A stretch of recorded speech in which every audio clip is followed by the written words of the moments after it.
Question number 21, x का power y plus z बराबर 1 है, y का पावर z प्लस x जो है वो 1024 है और z का पावर x प्लस y जो है वो 729 है। ऑप्शन पूछा गया है z प्लस 1 का power x plus y plus 1 और ऑप्शन दिया गया है 6561, 1 पर 4 जीरो 4096 और 146 तो एक चीज तो यहाँ साफ है कि या तो y प्लस जेड को जीरो होना पड़ेगा और y प्लस जेड जीरो होगा नहीं, क्योंकि एक पॉजिटिव होगा एक निगेटिव होगा, मतलब x का वैल्यू 1 होना पड़ेगा हर कीमत पर। x का वैल्यू 1 होगा तो दो ही चीज यहाँ दिखाई दे रहा है, या तो 2 का पावर 10 दिखाई दे, 2 का पावर 5 दिखाई दे। y को 1 करेंगे तो यहाँ भी हमें 9 या 3 का ही दिखाई देगा, 27 तो हो नहीं सकता है। तो साफ साफ है कि यहाँ 2 का पावर हम लोग 10 करें तो z का मान 9 आएगा, ये y सेटिस्फाइड कर रहा मतलब x 1 हो जाएगा, x 1 y 2 और z 9 सेटिस्फाइड कर रहा है, मतलब z प्लस 1 मतलब 10 का पावर 4 करेंगे तो ये आंसर आ जाएगा। Question number 22, x plus y plus z बराबर 1, x square y square z square 2 दिया है, x cube y cube z cube बराबर 3 दिया है। तो हमसे एक्स वाई जेड का मान पूछा गया है, क्या होगा। तो इसके लिए हम लोग देखेंगे, स्क्वायर करेंगे तो 2 plus 2 into x y plus y z plus z x का वैल्यू जो आएगा 1, यानी कि इसका वैल्यू आ जाएगा मतलब इतने का वैल्यू आ जाएगा -1/2।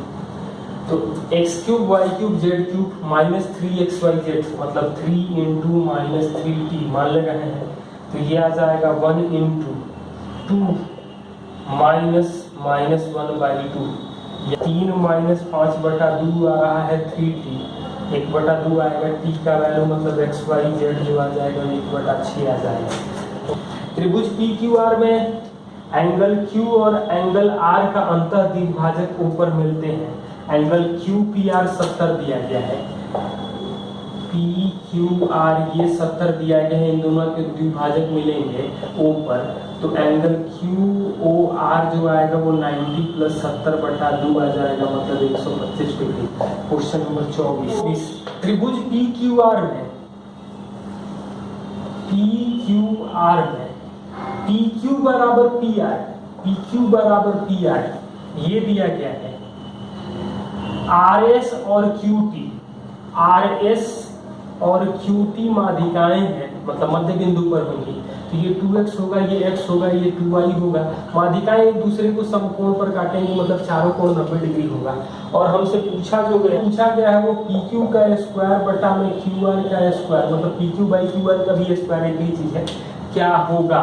तो हम लोग सबसे पहला तो काम करेंगे, तो ये आएगा 2 times x square plus y square, ये वैल्यू आ जाएगा हमें ये दोनों भुजाएं बराबर है तो मध्य बिंदु भी बराबर होगा, तो ये वैल्यू आएगा 4x square plus y square और ये आएगा x square plus 4y square. इसका मतलब जो होगा जब दोनों को बराबर करेंगे तो x बराबर y आ जाएगा। x बराबर y आने का मतलब ये है कि हमें PQ पूछा गया है, तो ये √5x आ जाएगा, मतलब PQ जो आ जाएगा 2√5x आ जाएगा पूरा वैल्यू, और ये वैल्यू आ जाएगा 2√2 xy बराबर है तो 2√2x मतलब 2√5x और 2√2x कट जाएगा, मतलब भुजा का अनुपात है, स्क्वायर करेंगे तो ये 5:2 आ जाएगा। 25, त्रिभुज PQR एक त्रिभुज है जहां S और T PQ और PR के मध्य बिंदु है। त्रिभुज PQR में S और T इनके मध्य बिंदु है। तो पहला स्टेटमेंट दिया गया है त्रिभुज PST सिमिलर होगा ट्रायंगल PQR के, तो ये सही है पहला स्टेटमेंट। दूसरा स्टेटमेंट दिया गया है ST जो होगा वो QR का आधा होगा, बिल्कुल सही है। ST जो होगा वो QR का आधा होगा, तो सही है। क्वेश्चन तीसरा स्टेटमेंट दिया गया है ST पैरेलल होगा QR के, तो हाँ तीनों स्टेटमेंट सही है। क्वेश्चन नंबर 26, त्रिभुज ए बी सी में कोण ए बी सी मतलब ए बी 90 डिग्री है। इसके बाद हमें कह रहा है कि B D perpendicular A C, B D perpendicular A C, तो पूछ रहा है कौन सा स्टेटमेंट सही है। तो ये अल्फा होगा तो 90 माइनस अल्फा, ये 90 माइनस अल्फा होगा, ये अल्फा होगा।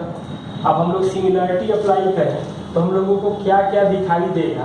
तो त्रिभुज बी ए डी मतलब बी अल्फा 90 माइनस अल्फा और ये 90 मतलब ये सिमिलर होगा बी ए डी, तो सी बी डी के, सी बी डी के, ठीक है, ट्रायंगल सी बी डी के। दूसरा दिया गया है triangle B A B similar है ट्रायंगल सी ए बी के। तो बी ए डी का मतलब होगा अल्फा 90 माइनस अल्फा और 90, सी ए बी मतलब अल्फा 90 माइनस अल्फा और 90 है सिमिलरिटी। तीसरा केस दिया गया है त्रिभुज सी बी डी, तो सी बी डी मतलब अल्फा 90 माइनस अल्फा और 90 सिमिलर है ट्रायंगल सी ए बी के, सी ए बी के। हाँ तीनों सही है, मतलब पहला स्टेटमेंट सही है, दूसरा स्टेटमेंट, तीसरा स्टेटमेंट। क्वेश्चन नंबर 27, दो समानांतर जीवाएं वृत्त के केंद्र के कहीं ओर हैं, जीवाओं की लंबाई 24 और 32 है, मतलब एक 32 है दूसरा 24 है। बीच की दूरी 8 है तो वृत्त का क्षेत्रफल क्या होगा। तो बीच की दूरी ये 8 दे रखी है, तो ये 16 होगा, ये 12 होगा।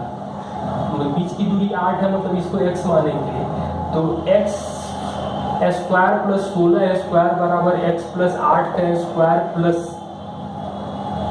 12 का स्क्वायर, मतलब x square plus 16x plus 64 plus 144 बराबर x square plus 256। x square cut जाएगा, 16 से भाग देंगे तो 16, 4 और 9, तो 9 4 13 मतलब x का मान 3 आ जाएगा।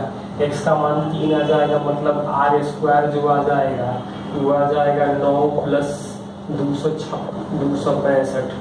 तो एरिया जो आएगा वो पाई आर स्क्वायर मतलब 265 गुणे 3.14, तो 3 से गुणा करेंगे तो ये तो आ जाएगा 795।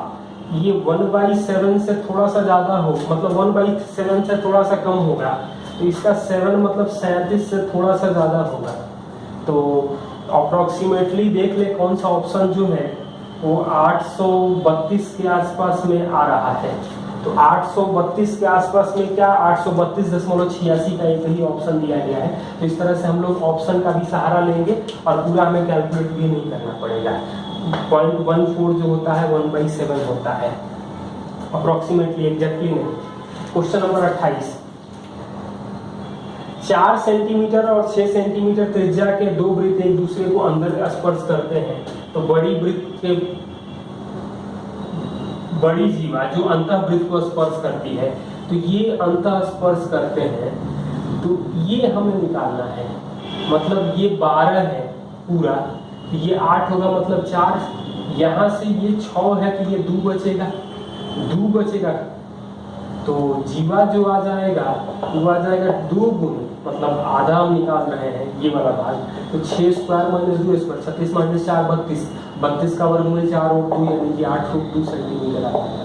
क्वेश्चन नंबर 29 में दिया गया है पीटी एक स्पर्श रेखा है जो ए बी सी पर अनुस्पर्श बिंदु है। तीनों वृत्तों की त्रिज्याएं 4 6 9 है। तो पिछले दिन ही हम लोग तो 4 6 9 है, मतलब हम लोग पिछले दिन एक रिजल्ट प्रूव किए थे कि R2 जो होता है वो R1 R3 का वर्गमूल होता है। और बड़े मतलब वो स्मॉल सीक्वेंस दिया था, यहाँ छोटा बड़ा देने का कोई मतलब नहीं है जब डाटा दिया नंबर में दिया गया है। तो PC का मान क्या होगा, PC का मान क्या होगा। केंद्र दिया है O1 O2 O3, तो हम लोग ये कर सकते हैं ये 90 होगा, ये तीनों 90 होगा, ये कॉमन एंगल है, मतलब इसको x मान लें।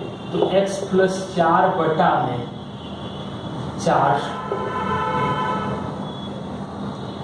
x प्लस, तो ये x ये बाहर होगा 4 4 8 6 14 बटा में 6 ये मिलेगा। तो x का मान हमें क्या मिल जाएगा, मतलब 2 और 3, तो 3x + 12 बराबर 2x + 28, मतलब x का वैल्यू आएगा 16। तो O1 से P जो आएगा वो 16 है। हमें PC पूछा गया है, तो PC पूछा गया है, इसका मतलब हमें क्या करना है, 16 4 20 4 24 24 12 36 और 9 45, मतलब PC का वैल्यू आएगा 45 स्क्वायर माइनस 9 स्क्वायर, यानी कि 9 कॉमन कर लेंगे तो ये 5 स्क्वायर यानी 25 माइनस 1 यानी 24, तो 2√6 आ जाएगा, मतलब 18√6 आ जाएगा। PQRS एक चक्रीय चतुर्भुज है, तो PQRS एक चक्रीय चतुर्भुज है। इसके बाद दिया गया है कि PR और QST पर, PR और QST पर प्रतिच्छेद करते हैं। एंगल SPR 40 है, SPR ये 40 है, मतलब ये भी 40 होगा। एंगल PQS 80 है, PQS 80 है, ये 80 है, मतलब ये पूरा 60 हो जाएगा, और ये भी 80 होगा। हमसे पूछा गया है PSR, PSR तो हो ही गया है, ट्रायंगल PSR जो आ जाएगा वो